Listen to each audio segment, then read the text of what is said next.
నమస్తే. Welcome to red TV. నేను వంశీ. నేపాల్‌లో జరుగుతున్న జెన్ జెట్ ప్రభావం ఇంత మటుకు తగ్గలేదు. ఆర్మీ తీసుకున్న ఏరియాలు అంటే ఆర్మీ మొత్తం కస్టడీలో తీసుకున్నట్టు తెలుస్తుంది. ప్రభుత్వం అక్కడున్న పీఎం కూడా దిగిపోవడం జరిగింది. రాజీనామా చేయడం జరిగింది. అయినా ఆర్మీ మొత్తం కంట్రోల్ చేస్తున్నా కూడా కొన్ని ఏరియాలు ఇంకా అదుపులోకి రాలేనట్టు తెలుస్తుంది. ఈరోజు జరిగిన సంఘటనలో జైలు నుంచి ఖైదీలు తప్పించుకునే ప్రయత్నం జరిగింది. జైలు సంబంధించిన గోడలు పగలగొట్టడం జరిగింది. ఆర్మీ ఎలక్ట్ అయ్యి ఒక 12 మందికి గాయాలైనట్టుగా తెలుస్తుంది. ఆర్మీ ఫైర్ చేసినట్టుగా తెలుస్తుంది. మరి ఈ పరిస్థితిలో ఎన్ని విధాలుగా కంట్రోల్ చేసినా కూడా కంట్రోల్ అవ్వని పరిస్థితి. శుక్రవారం వరకు కర్ఫ్యూ పెట్టినట్టుగా తెలుస్తుంది. ఆర్మీ ఎంత కంట్రోల్ చేసినా కూడా కంట్రోల్ కాని పరిస్థితి అవుతుంది. మరి మాజీ ప్రధాని ఇంటి దగ్గర కింద రహస్య గదిలో నగదు, డబ్బు ఎక్కువగా స్వాధీనం చేసుకున్నట్టు తెలుస్తుంది.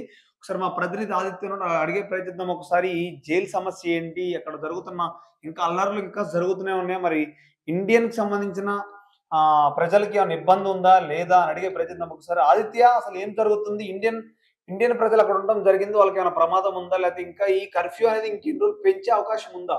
రైట్ వంశీ, నేపాల్ లో జరుగుతున్న ఈ జెన్ జెడ్ ఉద్యమం ప్రభావం అయితే ఏ మాత్రం కూడా తగ్గట్లేదు. అటు కాఠ్మాండుతో పాటు మొత్తం మెయిన్ సిటీస్ ఏవైతే ఉన్నాయో వాటన్నిటిలో కూడా ఈ రోజుకు 4వ రోజు, సో ఇక్కడ 4వ రోజు వరకు కూడా నిషేధాజ్ఞలు అయితే కొనసాగుతూనే ఉన్నాయి. పరిస్థితి గమనించి ఆ దేశ ఆర్మీ శుక్రవారం వరకు కూడా కర్ఫ్యూ అయితే పొడిగించింది. చాలా ప్రాంతాల్లో అల్లర్లు ఇంకా అదుపులోకి రాలేదు. రామేచాబ్ అయితే ఇటువంటి పరిణామాల మధ్య రామేచాబ్ జిల్లా జైలు నుంచి కూడా ఖైదీలు తప్పించుకోవడానికి ప్రయత్నించారు. అంటే దీన్ని ఒక అదునుగా వాళ్ళు చూస్తారు. అంత పెద్ద అల్లర్లు బయట జరుగుతున్నాయి. సో ఇది తప్పించుకోవచ్చు అన్న ఒక ప్లాన్ తో ఈ ఈ జైలు నుంచి అయితే వాళ్ళు తప్పించుకోవడానికి అయితే ప్రయత్నించారు. ఈ క్రమంలో అటు సైన్యం కూడా అలర్ట్ అయిపోయింది. వీళ్ళ మీద కాల్పులు జరిపింది. సో 12 మంది ఖైదీలు అయితే గాయపడ్డట్టుగా తెలుస్తుంది. నేపాల్ లో కొనసాగుతున్న ఆందోళన నేపథ్యంలో ఈ ఖైదీలు తప్పించుకోవడానికి ప్రయత్నించడం, జైలు అంటే తప్పించుకునే ప్రయత్నంలో భాగంగా వాళ్ళు జైలుకు గోడలు బద్దలు కొట్టేశారు. మొత్తం తప్పించుకోవడానికి పరిగెత్తారు. సో ఇవన్నీ కూడా జరిగినాయి అక్కడ. అయితే వీటిని ఆర్మీ గమనించింది, కాల్పులు జరిగింది. గతంలో 12 మంది ఖైదీలు గాయపడ్డారు. వెంటనే వారిని దగ్గరలో ఉన్న ఆసుపత్రికి కూడా తీసుకెళ్లడం జరిగింది.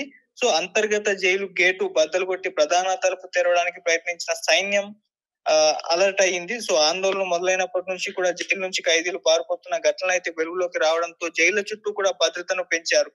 అలా అంటే జైలు నుంచి తప్పించుకునే ప్రయత్నాలు అయితే చాలా చోట్ల జరుగుతూ ఉన్నాయి. ఎందుకంటే బయట ఆందోళనలు ఇదే టైము, సో మంచి అదం దొరికింది కదా తప్పించుకోవచ్చు అని చెప్పేసి ఖైదీలు కూడా ఆ రకంగా జైలు మీద గోడల మీద దాడులు చేసి వాళ్ళు పగలగొట్టేసి పారిపోయే ప్రయత్నం చేస్తున్నప్పటికీ ఎప్పుడైతే ఆర్మీ కంట్రోల్లోకి అయితే వచ్చిందో సో అప్పటి నుంచి మొత్తం వాళ్ళని అదుపు చేసేందుకు స్ట్రిక్ట్ గా కాల్పులు జరుపుతుంది.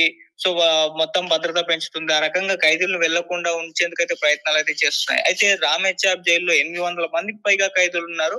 ఖైదీలను నియంత్రించామని పరిస్థితి అదుపులో ఉందని కూడా సైన్యం అయితే అనౌన్స్ చేసింది.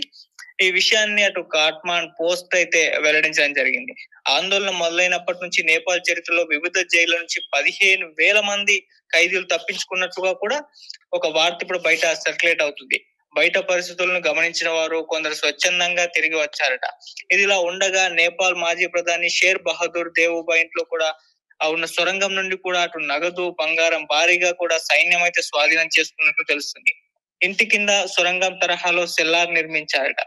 అయితే ఆ ఇంట్లోకి నిరసనకారులు వెళ్ళినప్పటికీ ఈ సొరంగం వద్దకు చేరుకోలేకపోయారు. నిరసనకారుల దాడిలో మాజీ ప్రధాని దేవుబా అతని భార్య గాయపడిన విషయం కూడా మనకు తెలిసిందే. సంఘటన తర్వాత 4 గదుల్లో ఉంచిన కరెన్సీ నోట్లు ఖాళీ బూడిదైపోయాయి. ఈ విషయం తెలియగానే దేవుబా నివాసాన్ని కూడా చుట్టుముట్టడం జరిగింది. వారిని నియంత్రించడానికి ఆర్మీ కూడా రంగంలోకి దిగాల్సి వచ్చింది. అదే సమయంలో మాజీ ప్రధాని శర్మ కేబినెట్ మంత్రుల్ని వారి వారి భవనాలను సైన్యం హెలికాప్టర్ల ద్వారా మరొక ప్రాంతానికి కూడా తరలించారు. ఈ విజువల్స్ కూడా వైరల్ అవ్వడం మనం చూసాం. అంటే మొత్తం హెలికాప్టర్లలో తాడు కట్టేసి వాళ్ళు అసలు పారిపోతున్న విజువల్స్ చూస్తే వీళ్ళు అసలు ప్రధానమంత్రుల, మాజీ ప్రధానమంత్రుల, అసలు మినిస్టర్ల, నార్మల్ గా ఒక పర్సన్ పారిపోతే ఎలా ఉంటుందో ఆ రకంగా పారిపోవడం జరిగింది. సో ఆ విజువల్స్ ఇప్పుడు నిజంగా ఇంటర్నెట్ షేర్ చేస్తున్నాయి. సొరంగం నుండి నగలు ఎంత తీశారనే సమాచారాన్ని కూడా బహిరంగంగా అయితే వెల్లడించలేదు సైన్యం. ఇక భారత్ నేపాల్ సరిహద్దు మార్గాన్ని కట్టుదిట్టం చేశారు. ఇరు దేశాల సైన్యం కూడా అక్కడికి వచ్చిన వారి పత్రాలను పరిశీలిస్తున్నారు. ఇండియాకి చెందిన వారిని మాత్రమే బయటకు పంపిస్తున్నారు. దాదాపు 3 లక్షల పైగానే భారతీయులు అయితే నేపాల్‌లోని వివిధ ప్రాంతాల్లో ఉన్నట్లు కూడా తేలింది. కొందరు టూరిజం కోసం వెళ్ళిన వారు ఉన్నారు. కొందరు బంధువుల్ని సందర్శించడానికి కోసం వెళ్ళినారు. ఇలా రకరకాల కారణాల వల్ల అక్కడికైతే వెళ్లారు.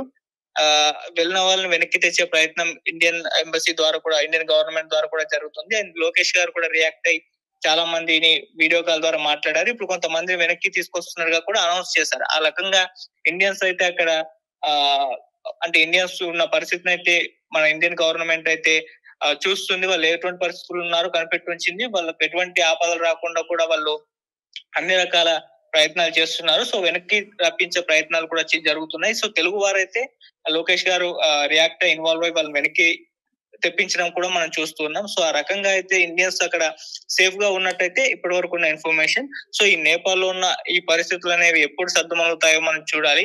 సో కొత్తగా గవర్నమెంట్ అంటే తాత్కాలిక గవర్నమెంట్ ఏర్పడే అవకాశం కూడా ఉంది. సో కొత్తగా ఒక ప్రైమ్ మినిస్టర్ పేరును కూడా నిరసనకారులు అంటే ఆమెను పెట్టాలని చెప్పేసి కూడా కోవడం జరిగింది. కర్కి అనే ఒక మహిళ. సో మరి చూద్దాం ఏం జరుగుతుందో తొందరలో. మరి రాబోయే రోజుల్లో ఎటువంటి పరిస్థితులు నేపాల్ లో ఉంటాయో, మరి సర్దుమణుగుతున్నాయో లేకుంటే ఇంకా కంటిన్యూ అవుతుందో మనం వెయిట్ చేసి అయితే చూడాలి వంశీ. Thank you.